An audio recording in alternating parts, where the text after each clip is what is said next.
আজকে ছেঁচতে গিয়ে দেখি কারেন্ট চলে গেছে। খুবই অসুবিধা হয় ছেঁচতে গিয়ে কারেন্ট চলে গেলে। নমস্কার সকলকে, আমি সুমন পাল। সকালে ঘুম থেকে উঠে রেডি হয়ে নিয়েছি, এদিকে সকালও হয়ে গেছে। আপনারা হয়তো যে বলবেন প্রত্যেকদিন একই জামা প্যান্ট পরে ভিডিও দিচ্ছে, একই ভিডিও দিচ্ছে নাকি? না, প্রত্যেকদিন ভিডিও আলাদা আলাদা দেওয়া হয়। তারপরে রেডি হয়ে বেরিয়ে পড়েছি, পড়তে যাচ্ছি এখন। আজকে সকালে ঠান্ডা যথেষ্ট ভালোই ঠান্ডা পড়েছে। তারপরে পড়ে টিয়ে চলে এসেছি বাড়ি।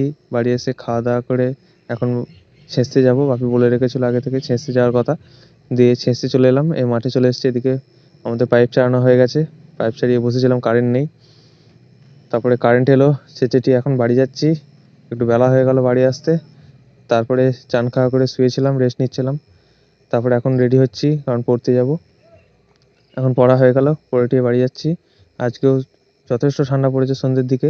হাওয়া টানেনি, কিন্তু ঠান্ডা ভালোই পড়েছে। তারপরে চলে এলাম ঠাকুরতলায়, ঠাকুরতলায় প্রণাম করে